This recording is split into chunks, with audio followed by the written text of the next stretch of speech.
तसं मी राज्याच्या राजकारणामध्ये काही फार आधीपासून नव्हतो. 1991ला ते सुरुवातीला लोकसभेला गेल्यानंतर जवळजवळ 18 ते 20 वर्ष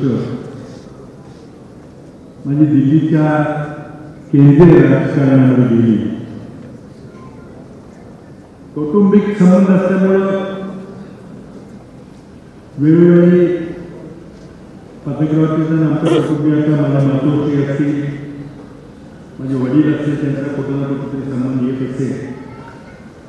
माझाही संबंध तसा थोडाफार कौटुंबिक पाहिजे. केंद्रीय मंत्री झाल्यावर काही महाराष्ट्रातली कामं असतील किंवा काही कोणाला भेटायचं असेल अधूनमधून भेटी होत असत. आणि प्रत्येक भेटीमध्ये भारतीय विद्यापीठाची झालेली वाढ याची आवश्यक चर्चा व्हायची. रयत शिक्षण संस्थेचं नाव तर सर्वांनी ऐकलं होतं. त्या धर्तीवर एक नवीन शिक्षण संस्था आपल्या परिसरात उभी राहते आणि दरवेळेला जे 5-6 महिन्यांनी कधी भेट व्हायची विचारायचं तर त्या संस्थेचा विस्तार झालेला पाहायला मिळतो. त्यामुळे त्यावेळेपासूनच पत्रकारांच्या कर्तव्यावरून कुणाला काही चिंता नाही. म्हणजे वडिलांचं त्यांचं खूप प्रेम आहे. त्याच परिसरात सगळे असल्यामुळं स्वर्गीय यशवंतराव मोहिते भाऊ हे त्यांचं गुरुस्थान आहे. आणि या परिसरातील ग्रामीण भागातील एका सामान्य शेतकरी कुटुंबातील मुलगा पुण्यासारख्या शहरामध्ये एक वेगळे विश्व स्थापन करतो याचा अभिमान सर्वांनाच असायचा. पण अचानक 2010 मध्ये राज्याच्या नेतृत्वामध्ये बदल झाला आणि माझ्या स्वप्नातील असताना मला तिथं केंद्रीय नेतृत्वाने महाराष्ट्रात मुख्यमंत्री म्हणून जायचं आहे. त्यावेळेला केंद्रात काय परिस्थिती वगैरे मी जवळून पाहत होतो. पण ती जबाबदारी माझ्याकडे असते मला वाटलं नाही. मला रात्री 3 वाजता फोन आला की राज्यात नेतृत्व बदल आलेला आहे, करायचं आहे, तुला महाराष्ट्रामध्ये मुख्यमंत्री म्हणून जायचं. स्वतः सोनिया गांधींचा रात्री 3 वाजता मला. दुसऱ्या दिवशी पंतप्रधान परदेशी चालले होते 9 वाजता. मला त्यांनी सांगितले की तू ते जायच्या आज त्यांना भेटून तुझी प्रशासनाची व्यवस्था, पर्यायी व्यवस्था त्यांनी काय करायची आणि राजीनामा वगैरे द्यायचं काम तर मी स्वतःच राजीनामा टाईप केला रात्री 4 वाजता आणि 7 वाजता जाऊन त्यांना भेटलो आणि संध्याकाळी कारवाईची शपथ दिली. परत आलो. मंत्रिमंडळ रचना करायची होती. बऱ्याच सर्वसामान्यांचा समज असतो किंवा गैरसमज असतो की राज्याचे मुख्यमंत्री हे तथा आपलं मंत्रिमंडळ करतात तसं काही होत नाही. तो खातेवाटपाने ते मंत्रिमंडळात कोणाला घ्यायचं कोणाला घ्यायचं नाही हे सगळे केंद्रीय ज्येष्ठ नेते ठरवतात. स्वतः सोनिया गांधी होत्या, त्यावेळी स्वर्गीय अहमद पटेल होते, अँटनी हे आमचे प्रभारी होते आणि आम्ही चौघांनी बसून तिथे चर्चा केली. मी काही सुचवलं, काही मान्य झालं, काही काढलं नाही. पण त्या मंत्रिमंडळाच्या अंतिम यादी आणि खातेवाटप हा तिथं दिल्लीत परीक्षांच्या जवळ झाला. अर्थात माझा सगळ्यांचा फार काही दाट परिचय नव्हता, तो मुळात असायची. पण पतंगरावजी हे एक फॅमिली मेंबर असल्यासारखे, कुटुंबीय असल्यासारखे त्यांचे संबंध होते. त्यातून मग चर्चेतून काही रचना झाली. आता त्याची जबाबदारी मला ठेवायची. मला किती संबंध असला नसला तरी त्याची राज्याचा प्रमुख म्हणून. पण मी इथं आल्यानंतर अर्थात पत्रकारांनी सिनियर होते राजकीयदृष्ट्या आणि ते सर्वांची असायचे नेहमी. पण केंद्रीय नेतृत्वाने निर्णय घेतला त्यांनी खिलारपणाने मान्य केला आणि पहिल्या दिवसापासून गंभीरपणे माझ्या बरोबर ते खाण्याला मला राज्याचा अनुभव महत्त्वाचा नुसतंच होते. मी कधीच 20 वर्षामध्ये तळागाळात काही काम केलं तर माझा मतदारसंघ आणि दिल्ली. आणि त्यामुळे राज्यातल्या राजकारणाचे बारकावे, इथले नेते मंडळी, आमचं आघाडी सरकार होतं, राष्ट्रवादीचे किती मंत्री, आपल्या पक्षाचे किती मंत्री, त्यात एक माजी मुख्यमंत्री होते, आणि सगळ्यांची एकत्रितपणे घेऊन सरकार चालवायचं. आणि सगळ्यात तर कुणाचं सहकार्य त्यामध्ये लाभला असेल सुरुवातीच्या काळामध्ये ते फक्त पटंगांचे प्रतिनिधी अगदी नम्रपणे जाहीरपणे या ठिकाणी सांगू इच्छितो. आणि सगळी चर्चा झाली, शेवटची चर्चा आमच्या दोघांची. आता काय करायचं, ते असं का केलं पाहिजे, असं का केलं पाहिजे, ते अतिशय पोक्तपणे ते सल्ला देत असं त्यांनी चर्चा करून निर्णय घेतले. त्यावेळेला मला आठवते की राज्यात प्रचंड मोठा दुष्काळाचं संकट होतं, आणि दुष्काळ निवारण म्हणजे राज्याचा मदत आणि पुनर्वसन म्हणते. काही दुष्काळ नसेल, काही आपत्ती नसेल, त्याच्या खात्याचं काही फार महत्व नसतं. पण लक्षात घ्या, पण एकदा दुष्काळ असेल, आपत्ती असेल, भूकंप असेल, चक्रीवादळ असेल, मग सगळ्यांना मदत पुनर्वसन मंत्री आहे. आणि त्यावेळेला ते 2 वर्ष 12-13 प्रचंड मोठा दुष्काळ महाराष्ट्रात विशेषतः आपल्या भागात झाला. त्यामध्ये जनावरांच्या छावण्या सुरू करणं, त्याकरता नियम करणं, तातडीने निर्णय घेतणे, टँकर सुरू करणं, अनेक निर्णय. आमची कॅबिनेटची बैठक बुधवारी सहज असायची, आणि पतंगबाजी आपल्या मदत पुनर्वसन खात्याची बैठक हे मंगळवारी घ्यायची. आणि त्या बैठकीमध्ये कुणालाही म्हणजे कुठल्या आमदाराला यायची तर मुभा होती, कुठल्याही मंत्र्याला यायची मुभा होती. आणि त्या आदल्या दिवशी काय काय आमदारांची अडचणी आहेत, काय सहकारी मंत्र्यांच्या अडचणी सगळे करायचे. आणि दुसऱ्या दिवशीच्या कॅबिनेटमध्ये ते सगळे निर्णय, चर्चा झालेले निर्णय होऊन संध्याकाळी 5 पर्यंत जी आर बनायचे, आदेशित होते. आणि आता जी आर निघाला की एक अर्ध्या सेकंदामध्ये तो कलेक्टरकडून घ्यायचा, तो काही पोस्टानं पाठवायचा नसतो काय, लगेच गुरुवारपासून अंमलबजावणी सुरू. इतक्या तातडीने आम्ही काम केलं, आणि त्या कामाच्या मदत पुनर्वसन खात्याच्या केंद्रभागी मध्यभागी हे फक्त पतंगाचे कदम होते. त्याला दुःख माहिती होतं, दुष्काळ ताकारी टेंबू मेट्रोचे पाणी यायच्या आधी त्या परिसराची काय परिस्थिती होती, जुन्या माणसाला माहिती. आता नवीन पाणी आले, कारखाने झाले, त्याला माहीत होते, त्याला वाटतं असंच सारखं होतं. पण परिस्थिती काय होती आपल्याला माहिती, मागासलेला परिसर होता. त्यामुळं त्या दुष्काळानं होरपडले पतंगावरती. जर एखाद्या पाऊस न पडल्यामुळे किंवा काही अवेळी पावसामुळे नुकसान झालं तर त्यांच्यापेक्षा जास्त दुःख ती शेतकऱ्यांची दुःख, सामान्य माणसाची दुःख इतर कोणाला समजत नाही. मी स्वतः अनुभवलेला आहे. आम्ही अनेक ठिकाणी संयुक्त दौरे केले. हेलिकॉप्टर घ्यायचं, त्या गावाला जायचं, सभा करायचं, भेटी घ्यायच्या. आणि त्यातूनच आम्ही साखळी बंधाऱ्याची कल्पना राबवली. जी काही नवीन कल्पना नव्हती, पूर्वी जी वसंतदादांच्या आधीपासून, वसंतराव नाईक साहेब असतानापासून थेंब पाणी साठवलं पाहिजे, पाणी अडवा, पाणी जिरवा ही होती. तर आम्ही त्याला थोडंसं वेगळं स्वरूप दिलं. सिमेंटच्या बंधाऱ्यांनी एका मागोमाग एक संदर्भातून 2-3 किलोमीटरचे जलाशय तयार केले. आणि मला आठवतं की आमच्या दोघांच्या कल्पनेतून तयार झालेले साखळी बंधाऱ्याचं जलद पूजन करायचा निर्णय घेतला. आणि एका दिवशी एका वेळेला, तारीखला आता आठवत नाही, पण 11 वाजता आम्ही राज्यातले 5000 साखळी बंधाऱ्यांचे जल एका वेळेला केले. तो रेकॉर्ड झाला. अर्थात पाऊस पडला तर आपण भांडी तयार करून ठेवतो. पाऊसच पडल्यानंतर म्हणजे काही पाणी टाकायचं, पण पाऊस पडला तर मात्र इकडे प्रचंड मोठं जलाम तुकलाम होतं. तुमचे सांगली जिल्ह्यातले दुष्काळी तालुके असतील, सातारा जिल्ह्यातले माणसाचा पर्यटन परिसर असेल, कोरेगाव काही लागायचं, प्रचंड मोठे तिथं पाण्याची कमती झाली. तर पुढं ती योजना त्याचं ब्रँडिंग केलं गेलं, पुढच्या सरकारने त्याला जलयुक्त शिवार दिलं. पण ती कल्पना खऱ्या अर्थानं आमच्या काळात राबवली. मी त्या ठिकाणी निर्णय घेतला की ज्या तालुक्यामध्ये पाण्याची पातळी 3 मीटरपेक्षा खाली केली, अशा तालुक्यामध्ये कामं योजना राबवायची 15 तालुक्यामध्ये असायचे.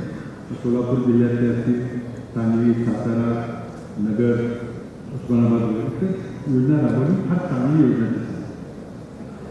वन खात्याच्या कारभार करताना असंच होतं की आम्ही दोघंही चंद्रपूरला दौऱ्यावर गेलो आणि तिथे काही वन खात्यातल्या लहान तरुण मुली आपल्या काही भागाच्या आल्या आणि त्यांनी आमच्याकडे कॅल्क्युलेट सांगली की आम्ही 15, 16, 20 वर्ष टेम्पररी काम करतो. आम्हाला काही सुरक्षा नाही आहे, आम्हाला काही पेन्शन मिळणार नाही, काही ग्रॅच्युटी मिळणार नाही, काय नाही. तर इतके वर्ष काम करून देखील आणि इमाने काम करून आम्हाला जर काही न्याय मिळत नाही तर सरकारचा आम्ही दोघं एकत्र होतो. आम्हाला दोघांनी पटलं. आता प्रशासकीय कामं कशी करून घ्यायची, पत्रकारांची चिकाटीगिरी माझ्या आयुष्यात कोणाची पहिली चिकाटीने काम करण्याचं त्यांचं हातखंड होतं. आणि बऱ्याचशा खालून वरून रेव्हेन्यू जनरल ॲडमिनिस्ट्रेशन व्यवहाराने काय काय करून आमच्याकडे माझ्याकडून ठेवलं. आणि मी ऐतिहासिक निर्णय घेतला. एका दिवसाने 8,000 वन खात्याच्या कर्मचाऱ्यांना परमनंट केलं. मग तो इतिहासात असा निर्णय झाला नसेल. तर वन खात्याचे जे कर्मचारी आहेत ते मला वाटतं ते दररोज सकाळी उठले की त्यांच्या मनात फक्त पतंगावरती कदमीची आठवण आल्याशिवाय राहणार नाही. प्रत्येकाने फोटो लावले. कारण त्याचं कुटुंबाचं सगळं आयुष्य बदललं. त्यांच्या सरकारी नोकरीमध्ये परमनंट असं जिथं पलूसला वन खात्याची अकॅडमी करण्याचा निर्णय झाला. मतदारसंघात एखादं मोठं काम उभारायला केलं. मला विचारलं हरकत नाही, करू आपण. कॅबिनेटमध्ये जरूर सांगलीमध्ये काय दुष्काळी भागात गेलं तर पाणी नाही, त्याने तिथे जंगल सुद्धा वन खात्याचं काय करायचं म्हणून खूप लोकांनी अडवलं. आम्ही दोघांनी निर्धार केला की करायचं ते करायचं आणि चिकाटी पटक घ्यायचं. त्यामुळे मग त्यांनी जागा बघितली, ठरवलं सगळं. पण मग मला त्याची किंमत मोजायला लागली. मग तिथले विदर्भातले ज्येष्ठ मंत्री चंद्रपूरचे ते म्हटले बघा तुम्ही आता तिकडे केलं तर आम्हाला केली पाहिजे. पण हरकत नाही, तुम्हाला पण भेटू म्हणून चंद्रपूरला मला दुसरी अकॅडमी तयार केली. पण ही नाही. आणि या अकॅडमीमध्ये वन खात्याचे इंडियन फॉरेस्ट सर्व्हिसचे UPSC म्हणून पास झालेले वन खात्याचे अधिकारी प्रशिक्षणाकरता येतात. चालू सेवेमध्ये आल्यानंतर पुन्हा त्यांचं कंटिन्युइंग प्रशिक्षण होतं. त्या करता येतं. ते सेंटर हे फक्त डॉक्टर पतंगराव कदम यांच्यामुळे झालं.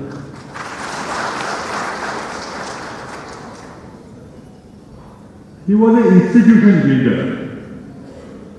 संस्था काढणं आणि चालवणं टिकवणं सोपं नसतं. आणि फार थोड्या जणांना शून्यातून संस्था उभ्या करता येतात. काही जणांनी दुसऱ्यांनी संस्था काढली, मालकी करून आपल्या मालकीचे करायचं, त्यांना ती हातपीठ असते. पण सुरू करायचं शून्यातून ते फार थोड्या लोकांना जमतं. ते डॉक्टर पतंगराव केलं. भारतीय विद्यापीठाचं विश्वची 1.5 लाख विद्यार्थी, 20,000 कर्मचारी, तिथे 180 कॉलेज, मोठा विस्तार झालेला आहे. पण त्यामुळे ग्रामीण भागातली मुलं शिकली. ग्रामीण भागातल्या मुलांना संधी मिळाली की कुठल्या उच्च पदार्थ गेले, कोणी परदेशात केलेलं आहे, कोणी सरकारी नोकरीमध्ये, त्यांना ही शिक्षणाची संधी मिळाली असती. मुलीला विशेष तरी शिक्षण फार मोठे उपकार करतात. बहुजन समाजाला ग्रामीण भागातल्या सांगली, सातारा, सोलापूर या भागाच्या मुलांच्या प्रचंड मोठे त्यांनी विश्व उभं केलं, संस्था उभं केले, इन्स्टिट्यूशन उभे केले. म्हणून मी त्याला इन्स्टिट्यूशन बिल्डिंग संस्था उभी करणार हा थोड्या लोकांचं. आज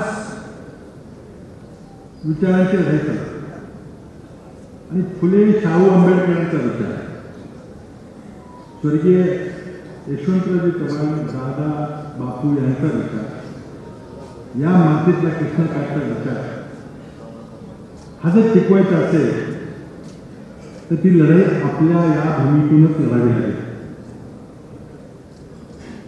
सगळ्यांनी एकत्र येऊन त्याच्यावर त्या विचाराचा प्रभाव पडण्यास, त्याने त्या विचाराची इमाने काम करून आपण जर लोकांच्या मध्ये गेलो आणि लोकांना फक्त एवढं सांगितलं की आज ही लढाई आपण जर जिंकली नाही तर समाजकारण बदलून जाईल. ज्या व्यवस्थेमुळं 2000 वर्ष बहुजन समाज कितपत पडला, ती व्यवस्था पण याची भीती आहे. ज्या व्यवस्थेच्या विरुद्ध फुले शाहू आंबेडकरांनी लढा दिला, स्वर्गीय यशवंतरावजींनी लढा दिला, त्या मातीत झाला तो विचार संपून जातो का काय काही स्वार्थापोटी आपल्यातले त्या माणसं या व्यवस्थेतून मोठी झालेली माणसं त्या विचाराची प्रतारणा करतायत म्हणून तो विचार टिकवायचं काम आपल्याला या मातीतच या भूमीतच करावं लागतं. मला फार दुःख होते का पतंगरावजी आमच्या समोर खांद्याला उभे असते तर त्यांच्या नेतृत्वाखाली आम्ही ही लढाई अधिक जोमानं जिंकलो. अतिशय स्पष्टवक्तेपणा संबंध राज्यामध्ये ओळखी आणि प्रशासनामध्ये ग्रामीण टच त्या मातीचा सुगंध आमच्या त्या प्रशासकीय निर्णयामध्ये यायची त्यांची जी भाषा असायची ती ग्रामीण शैलीची भाषा असायची त्यांची जी आपुलकी असायची एकेरी जरी कोणाला हात मारली तरी त्यामध्ये आपुलकीचा ओलावा असायचा. अगदी जिल्हाधिकाऱ्यासोबत ते एकेरी हात मारले पण कधी त्यांना वाईट वाटत नाही की माझी अप्रतिष्ठा होते किंवा प्रोटोकॉल कुठून बोलवतो त्यांनी इतकं प्रेमाचे संबंध होते कारण त्यांच्याकडून कधी कुणाला रागाने किंवा काही दुष्ट भावनेने काही होईल असं कल्पना सुद्धा कोणाला करता येते. अत्यंत राज्यातला एक उमदा नेता परिसरातला हिरा काळानं आपल्यातून पुढून नेला. आज त्यांचं काम विश्वजित पुढे त्यांच्यावर जे संस्कार झालेले आहेत खूप मोठं विश्व आहे. कदाचित सुरू करणं एखाद्या सोपं असतं पण चालवणं अवघड असतं. ते विश्व एका बाजूला राजकीय जबाबदारी एका बाजूला मतदारसंघाचा प्रतिनिधी म्हणून काम करायची जबाबदारी विधिमंडळातील एक ज्येष्ठ आमचा सहकारी काँग्रेस पक्षाचा एक ज्येष्ठ पदाधिकारी म्हणून ती सगळी विविध त्यांच्यावर जी जबाबदारी पडलेली आहे ती अत्यंत सक्षमपणे विश्वजित सर्वांना बरोबर घेऊन करतायत. मला तुम्हाला इथं तुम्ही मतदारसंघाचे त्यांचे मतदार आहे तुम्हाला विनंती करायची की विश्वजित साहेबांना प्रचंड मोठं भविष्य आहे भविष्य तुम्ही त्यांना जेवढा मोकळा वेळ द्या जितका तुम्ही त्यांना मोकळा वेळ द्या तेव्हा त्यांना राज्याच्या राजकारणामध्ये देशाच्या राजकारणामध्ये प्रभावी काम करतात. किंवा इतर दुर्पण ठेवायला असेल तर मग तुमचा निर्णय तर ते करू नका. जेवढी ताकद तुम्ही तुमच्या या तरुण नेत्याला तरी द्या निघून ती ताकद देण्याचं काम म्हणजे फक्त तुम्ही त्यांना आशीर्वाद द्या बंधुत्वाच्या मदतीच्या नात्यानं तरुणांना त्यांना कार्यकर्ता म्हणून सहकार्य करण्यापासून करू द्या काम राज्यात करू द्या देशात करू द्या. अत्यंत संक्रामक परिस्थितीमध्ये सबंध महाराष्ट्र अशा नेत्यांच्याकडं तरुण नेत्यांच्याकडं महाराष्ट्राला तारून नेण्याकरता आणि त्यांनी जर आम्ही सगळ्यांनी मिळून जर ह्या परिस्थितीतून आमचं वारू तारून नेलं नाही तर पुन्हा 2000 वर्ष आपण ज्या गुलामगिरीत पडलो होतो ती गुलामगिरी पुन्हा सहन करण्याची पाळी कळत न कळत येणार आहे याची जाणीव लक्षात ठेवा. आणि तरुण नेत्याला जयंतरावांनी म्हटल्याप्रमाणे तर आता थोडा तिकट बसून त्याचं नेतृत्व मोठा करा. इथं तुम्ही जेवढं नेतृत्व मोठं करा तितकं त्यांचं नेतृत्व देशात आणि राज्यात मोठं होतं.